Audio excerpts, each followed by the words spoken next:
ఇవాళ మా అబ్బాయి పుట్టినరోజు. ఇది మా అబ్బాయి, ఇది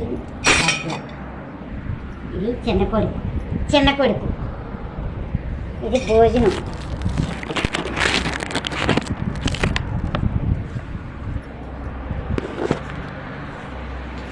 ఇదేండి మా అబ్బాయి అండి. ఇదే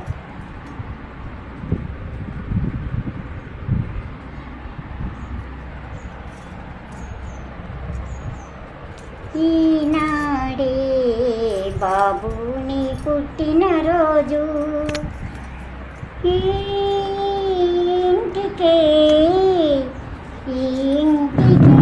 కొత్త వెలుగు వచ్చిన రోజు. ఈనాడే బాబుని